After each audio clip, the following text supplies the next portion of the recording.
চীনে উচ্চশিক্ষায় partial scholarship আবার কি, বা পার্শিয়াল স্কলারশিপ মানে কি বোঝায়, বা পার্শিয়াল স্কলারশিপে শেষ মুহূর্তে অ্যাডমিশন নিয়ে বিপদে পড়ছেন কিনা। আসসালামু আলাইকুম, this is Rabiul Islam from Widewall consultancy. আজকে আলোচনা করব চায়নাতে উচ্চশিক্ষায় পার্শিয়াল স্কলারশিপ কি, বা পার্শিয়াল স্কলারশিপে গেলে কি কি সুবিধা হতে পারে। আসলে পার্শিয়াল বলতে কি বুঝি? পার্শিয়াল বলতে বুঝি যে কোনো একটা অংশ। তো চায়নাতে পার্শিয়াল স্কলারশিপ টার্মটা আসে এইভাবে যে একটা ইউনিভার্সিটিতে যে স্কলারশিপ প্রোভাইড করছে সেই স্কলারশিপের আন্ডারে আপনি পুরোপুরি টিউশন হোস্টেল ফ্রি পাচ্ছেন। কারণ আমরা জানি চায়নাতে কিন্তু বিভিন্ন রকম স্কলারশিপ আছে, like tuition base free scholarship আছে, হোস্টেল বেস স্কলারশিপ আছে, অথবা টিউশন ও হোস্টেল দুইটাই কিন্তু একটা ফ্রি স্কলারশিপ আছে। তো পার্শিয়াল হলো এখানে এমন একটা অংশ যে আপনাকে 50% টিউশন ফি আপনাকে দিতে হবে এবং 50% আপনাকে অ্যাকোমোডেশন অথবা হোস্টেল ফি আপনাকে দিতে হবে। এবং এই টাকার একটা অঙ্ক আসতে পারে 6 থেকে 8,000 অথবা 10,000 RMB।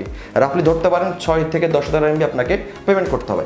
এখন এই পার্শিয়াল স্কলারশিপের কি কি সুবিধা আছে, বা কেন ইউনিভার্সিটি স্কলারশিপ পার্শিয়াল দিচ্ছে, লাইক চায়নাতে এত স্কলারশিপ ভিড়ে কেন আমি পার্শিয়ালে যাব, বা কেন ইউনিভার্সিটি পার্শিয়াল স্কলারশিপ প্রোভাইড করছে। এখন যেহেতু এখন মোমেন্টটা শেষ, প্রত্যেক ভার্সিটি কিন্তু একটা ফান্ডিং থাকে। এই ফান্ডিংটা কিন্তু লিমিটেড, এমন না যে ফান্ডিং আপনি চাইলে যে কোনো দিন যে কোনো সময় পেতে পারেন। তো এই মোমেন্টে এসে দাঁড়ায় এমন কিছু অবস্থা যে ভার্সিটির ফান্ডিং শেষ। তো ভার্সিটি বলছে যে যেহেতু আমাদের ফান্ডিং শেষ, সে যদি তুমি পড়তে চাও আমার ইউনিভার্সিটিতে, তাহলে হয়তোবা আমি আমার ভার্সিটির পার্শিয়াল স্কলারশিপ তোমাকে ফার্স্টের জন্য অফার করতে পারি। লাইক অন্যরা যদি এখানে পাইতো tuition fee free, hostel fee free, but তোমাকে আমি দিচ্ছি 50% স্কলারশিপ। এই 50% স্কলারশিপ দেওয়ার পরে যদি তুমি সেকেন্ড একাডেমিক ইয়ার যদি তুমি ভালো করে পড়াশোনা করো, যদি ভালো একাডেমিক রেজাল্ট করো, তাহলে কিন্তু তোমার চান্সেস আছে ওই ইউনিভার্সিটির আন্ডারে প্রভিন্সিয়াল গভর্নমেন্ট স্কলারশিপ অ্যাপ্লাই করা, প্রেসিডেন্সিয়াল স্কলারশিপ অ্যাপ্লাই করা, বা অন্যান্য স্টার স্কলারশিপ, ফ্রেন্ডশিপ স্কলারশিপ, বা অন্যান্য স্কলারশিপ অ্যাপ্লিকেশন করা। তো যদি আপনি এই মোমেন্টে চিন্তা করেন যে পার্শিয়াল স্কলারশিপ ভালো কি খারাপ আপনার জন্য, তাহলে আমি বলবো যে অবশ্যই পার্শিয়াল স্কলারশিপ ভালো। এই মোমেন্টে এটার থেকে বেটার অপশন আপনার কাছে নাই। আর একটা যদি অ্যাডভান্টেজ বলি পার্শিয়াল স্কলারশিপের, তাহলে হলো যদি ইনকেস আমরা চাইতে জানি যে একটা স্কলারশিপ কন্ডিশন থাকে যে আমি লাইক একটা ভার্সিটিতে যাচ্ছি টিউশন হোস্টেল দুইটাই ফ্রি নিয়ে, কিন্তু আমি জানি না যেটা রাখতে পারবো কিনা। কারণ এটা কিন্তু ফিক্সড না যে আপনি 4 বছরই স্কলারশিপ রাখতে পারেন। ভার্সিটিতে কিন্তু আপনাকে কিন্তু পারফরমেন্স করতে হবে, একাডেমিক রেজাল্ট ভালো রাখতে হবে, তাহলে কিন্তু স্কলারশিপ পাবেন। তো এখানে কিন্তু অনেক বড় সম্ভাবনা থাকে একটা স্কলারশিপ নিয়ে যাওয়ার পরে, ফুল ফিতে যাওয়ার পরে সেকেন্ড ইয়ারতে স্কলারশিপটা হারিয়ে ফেলার, বা সেকেন্ড ইয়ারতে পেমেন্ট করার কিন্তু অনেক বড় চান্সেস থাকে। পার্শিয়াল স্কলারশিপে এমন একটা ব্যাপার যে আপনি যদি ফার্স্ট ইয়ারে পেমেন্ট করে পড়ছেন, দ্যাট মিনস ওইটা কিন্তু ম্যাক্সিমাম পেমেন্ট।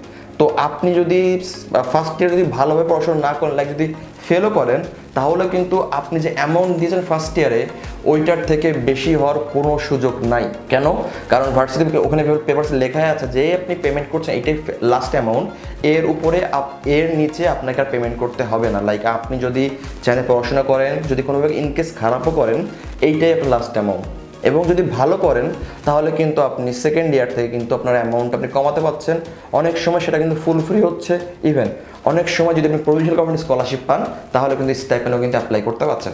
দ্যাট মিনস বোঝা যাচ্ছে কি পার্শিয়াল স্কলারশিপ এমন একটা স্কলারশিপ যে নিজেকে সেফ জোনে রেখে আপনি চাইলে পারফরমেন্স করতে পারছেন, এবং সেকেন্ড একাডেমিক ইয়ারে পারফরমেন্স অনুযায়ী আপনি স্কলারশিপ পাচ্ছেন। অন্যান্য স্কলারশিপে কী হয় যে আপনি যাচ্ছেন একটা ফুল ফ্রি স্কলারশিপ নিয়ে, কিন্তু ওখানে প্রেশারটা বেশি থাকে। আপনি হয়তো বা দিন শেষে ভালো ঘুমাতেও পারেন না টেনশনে, সেকেন্ড ইয়ারে কি আমি স্কলারশিপ রাখতে পারবো কি রাখতে পারবো না, আমার তো এই সাবজেক্টের আমার তো রেজাল্ট খারাপ আসছে, আমাকে এটাতে কি স্কলারশিপ থাকবে কি থাকবে না। আলটিমেটলি একটা কিন্তু প্রেশার থাকে সবসময় আপনার উপরে।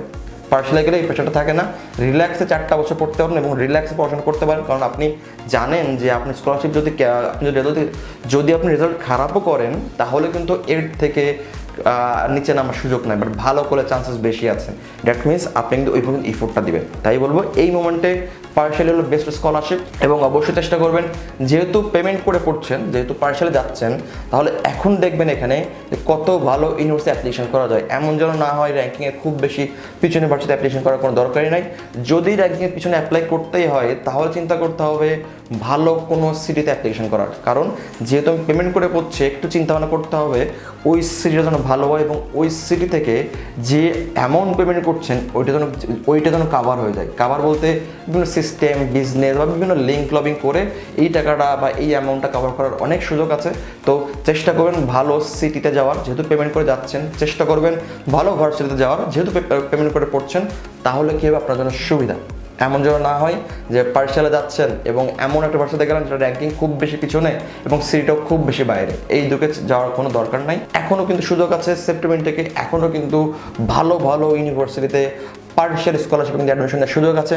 যদি আপনি ডিটারমাইন্ড থাকেন, যদি আপনি জানতে চান বা আপনি যেতে চান চায়নাতে, আপনি চাইলে আমাদের অফিসে আসতে পারেন, হোয়াটসঅ্যাপে যোগাযোগ করতে পারেন। আমরা ওয়াইড ওয়ার্ল্ড কনসালটেন্সি 5 বছর বেশি সময় ধরে চায়না বিভিন্ন ইউনিভার্সিটি স্কলারশিপ নিয়ে কাজ করে আসছি। আশা করি আপনার উচ্চশিক্ষার জার্নি WWC এর সাথে শুভ হবে। ভালো থাকবেন, আসসালামু আলাইকুম।